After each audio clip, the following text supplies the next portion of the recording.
For 3 months, Marcus thought his roommate didn't speak English. Turned out, he spoke it perfectly.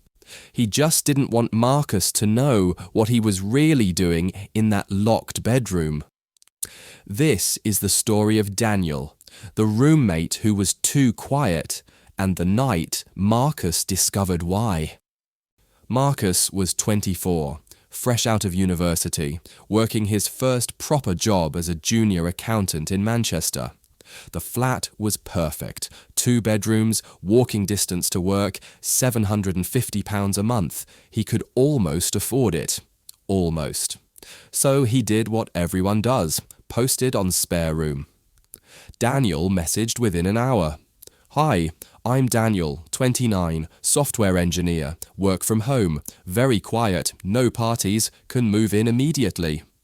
The profile picture showed an Asian guy, neat haircut, glasses, looked normal enough. They arranged a viewing for the next day. Daniel showed up exactly on time, polite, softly spoken, kept nodding and saying yes, yes, very good to everything Marcus showed him. His English was limited, heavily accented. He seemed to understand Marcus, but only responded with short phrases. "Kitchen good. Room very nice. I take it." Marcus felt a bit awkward, but Daniel seemed harmless, and honestly, Marcus needed someone who could pay rent. Daniel handed over first month's rent in cash, £800, counted out in 20s. "I live in Saturday, okay?" "Yeah, mate, Saturday's fine."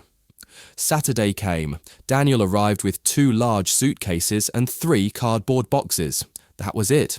"Need help?" Marcus asked. Daniel shook his head. No, I do myself, thank you."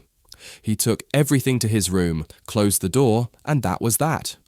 For the first 2 weeks, Daniel was the perfect roommate, quiet as a mouse. Marcus would leave for work at 8 a.m, Daniel's door was closed. Come home at 6 p.m, door still closed. Sometimes Marcus heard typing, occasional footsteps, but that was it. Daniel only came out late at night, usually after Marcus went to bed. Marcus would hear the fridge open around 1 or 2 a.m, cupboards, the microwave, then the door would close again. It was weird, but it was also kind of ideal. No arguments about dishes, no stealing food, no loud music, just a silent presence on the other side of the wall. Marcus mentioned it to his girlfriend Priya. "Mate, you've got the dream roommate," she said. "My flatmate plays DJ sets at 3 a.m. You don't know how lucky you are." She was right. Marcus was lucky. Month 2. Rent was due. Daniel slid an envelope under Marcus's door at exactly 8 a.m. on the 1st of the month. Inside, £800, cash, 20s again.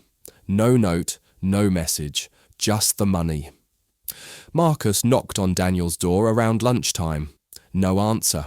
He knocked again. "Daniel, just wanted to say thanks for the rent, mate." Still nothing. Marcus could hear something, a low humming sound, like a computer fan maybe, or a heater. He tried the door handle. Locked.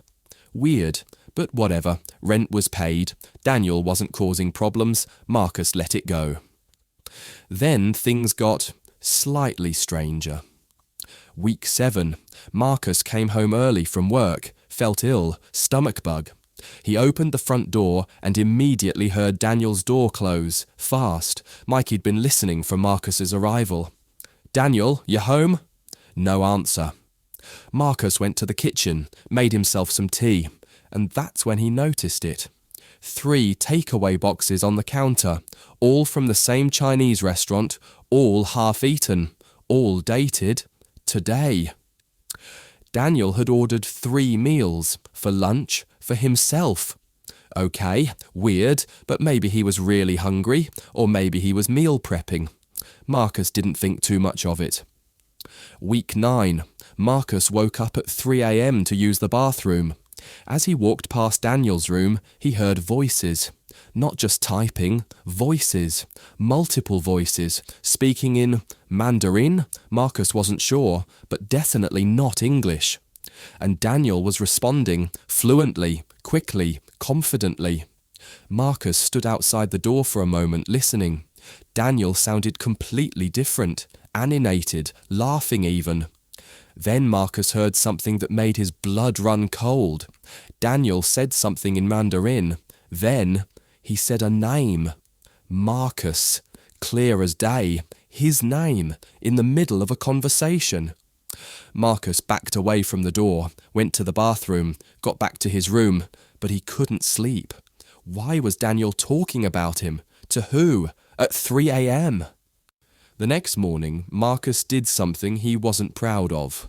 He Googled Daniel's full name, Daniel Chen, plus Manchester and software engineer. Nothing. No LinkedIn, no company profiles, no GitHub, nothing. For a software engineer in 2024, that was basically impossible. Everyone had some kind of online presence. Marcus tried Facebook, Instagram, Twitter. Nothing. It was like Daniel didn't exist online at all. That evening, Marcus mentioned it casually to Daniel when they crossed paths in the kitchen. "Hey mate, what company do you work for? Just curious." Daniel looked up from his instant noodles. Remote, for company in China, contract work." Nice. What kind of software?" Database. Very boring." Daniel smiled, that polite, closed-lip smile, then took his noodles and went back to his room. Marcus wasn't satisfied. Something felt off. The next day, Marcus worked from home, on purpose. He wanted to see what Daniel actually did all day. He sat in the living room with his laptop. Daniel's door stayed closed. Around 11 a.m., Marcus heard movement. Daniel's door opened, he went to the bathroom, came back, door closed again. 12:30 p.m., door opened, kitchen, microwave, door closed. 3:45 p.m., same thing. Every single time, Daniel moved fast, efficient, like he was trying to minimize his time outside his room. At one point, Marcus walked past Daniel's door and noticed something. There was a smell, faint, chemical, like cleaning products, or maybe electronics, something sharp and artificial. And that humming sound was louder now, definitely not a heater. That night, Marcus was lying in bed, scrolling through his phone, when Priya called. "Hey babe, random question. You know that company that got raided last month, the one in Salford?" No. There was this BBC article. Police found like a massive cryptoscam operation. Bunch of people working from apartments, all remote, all cash payments. They were scamming people in China out of millions. Marcus sat up in bed. What? Yeah, it's insane. They posed as customer service or tech support, but really they were stealing bank details and draining accounts. Hold on, I'll send you the link. Marcus read the article. His stomach dropped. The operation had been running out of residential flats across Manchester. The workers were mostly foreign nationals, paid in cash, kept isolated. Many didn't know they were part of a scam until police showed up. Marcus looked at his bedroom wall, the wall he shared with Daniel, the guy who paid cash, who never left his room, who had no online presence, who was on his computer literally 24/7. Marcus had to know. The next night, Marcus waited. He turned off all the lights in his room at 11 p.m, pretended to go to sleep. Then he waited. 1:48 a.m, he heard Daniel's door open, footsteps to the kitchen, fridge opening. Marcus crept out of bed, silently opened his door, peeked out. Daniel was standing in the kitchen, illuminated only by the fridge light, eating leftover rice straight from the container. He looked exhausted, dark circles under his eyes. He was wearing the same clothes Marcus had seen him in 2 days ago. Marcus stayed hidden, watched. Daniel finished eating, threw the container away. Then he did something strange. He walked to the front door, checked the lock, checked it again, then checked the chain, then looked through the peephole. He stood there for almost a minute, just staring out. Then he went back to his room, closed the door, locked it. Marcus went back to bed, but his mind was racing. Daniel wasn't just working from home. He was trapped here, or hiding, or both. Marcus decided to do something drastic. The following Saturday, Daniel had been in his room for 3 days straight. Marcus hadn't seen him come out once. Marcus knocked on the door. "Daniel, you all right, mate?" No answer. "Daniel, I'm getting a bit worried. Can you just let me know you're okay?" Nothing. Marcus tried the handle, still locked. But then he remembered something. When he first moved in, the landlord had given him 2 sets of keys, one for the front door and one master key for both bedrooms, just in case of emergencies, the landlord had said. Marcus had put it in a drawer and forgotten about it, until now. He went to his room, found the key, stood outside Daniel's door. This was wrong. He knew it was wrong, but something wasn't right. What if Daniel had collapsed? What if he needed help? Marcus knocked one more time. "Daniel, if you don't answer, I'm coming in. I just need to know you're safe." 10 seconds, 20, nothing. Marcus unlocked the door. The smell hit him first. Stale air, electronics, instant noodles, sweat. The room was dark, except for the duo of 6 monitors. 6, all arranged on a long desk against the wall. Each screen showed spreadsheets, names, phone numbers, bank details, messages in Mandarin. And in the centre of it all, sitting in a gaming chair, headset on, was Daniel. He spun around slowly. His face wasn't surprised, or angry, or scared. It was resigned. "You shouldn't have done that, Marcus." Perfect English, no accent, clear, fluent. Marcus felt his blood turn to ice. You speak English?" "Of course I speak English. I'm from Birmingham, born and raised." Marcus's brain couldn't process it. "But the accent?" Daniel took off his headset, rubbed his eyes. "The accent's for work, mate. Makes people trust you more. Think you're some foreign contractor who doesn't understand the system." He gestured to the screens. "I'm customer service, sort of, for a company that doesn't exactly exist." Marcus looked at the monitors again. Chat logs, scripts, instructions in English and Mandarin.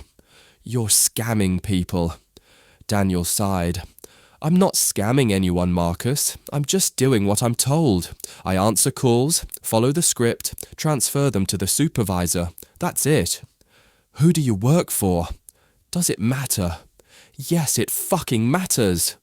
Daniel stood up. He was taller than Marcus remembered, more tired-looking, older somehow. "Look, Marcus, you seem like a good guy, so I'm going to be straight with you. You didn't say anything. You go back to your room, I'll be gone in a week. We never have this conversation again." "Gone where?" "Somewhere else. They move us every few months. New flat, new roommate, new identity." Marcus felt sick. "I should call the police." Daniel's expression didn't change. "You could, but here's the thing. I'm not the one you should be worried about." He pointed to his phone.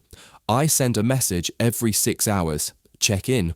If I don't send it, someone comes to see why, and that someone isn't going to be friendly to either of us." Are you being trafficked?" Daniel laughed, bitter. "Trafficked? No, Marcus. I'm being paid. $3,000 a month, cash, to sit in this room and make phone calls. Do you know how much a junior software engineer makes in the real world? This is double, and I don't have to commute." "But it's illegal." "So is pirating movies, mate, and I bet you've got a few of those on your hard drive." Marcus didn't know what to say.